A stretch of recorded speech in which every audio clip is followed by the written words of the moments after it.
Hi friends, నమస్తే. అందరూ బాగుండాలి, అందుట్లో నేను ఉండాలి. ఇవాళ మన వీడియో ఏంటంటే, ఇవాళతో ఉపాసాల ప్రార్థనలు అయిపోయినాయి. పొద్దుట 5ంటికి నిద్రలేది ఇంట్లో చేసుకుంటామే ప్రార్థనలో. కోడిగుడ్డు పులుసుకి ఉల్లిపాయ, పచ్చిమిరకాయ, కరివేపాకు కలిపి నూనెలో వేసుకుంటున్నా. కోడిగుడ్లు అసలు కొబ్బరిలో సరిగ్గా రాలా, ఇలా వచ్చేసినాయి. 6 డజన్ కోడిగుడ్లు తీసుకున్నా.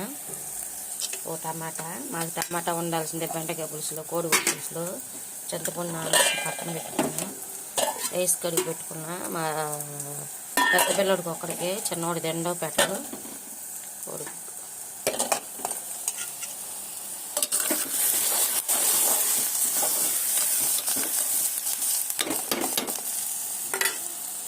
అందరూ బాగుండాలి, అందుట్లో నేను ఉండాలి.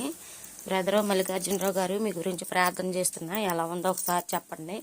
మళ్ళీ ఇంకెక్కువగా ఇంట్లో చేస్తాం. రేపు నుంచి ఇంట్లో ప్రార్థన చేస్తా. మీ గురించి ఎలా ఉందో ఒకసారి చెప్తే వీడియోలో తెలుగులో చెప్పండి. నాకు ఇంగ్లీష్, హిందీలో అట్లాంటివి ఏం రావు. తెలుగులో రాస్తే నేను దాన్ని బట్టి మళ్ళీ ప్రార్థన చేస్తాను. ఇంకెక్కువగా ఇప్పుడు ఎలా ఉందో ప్రస్తుతానికి అలా చెప్తే నేను మళ్ళీ ప్రార్థన చేస్తాను. మల్లికార్జునరావు గారు, ఇంకేమన్నా అవసరతలు ఉంటే మళ్ళీ తెలుగులో రాయండి. బాయ్.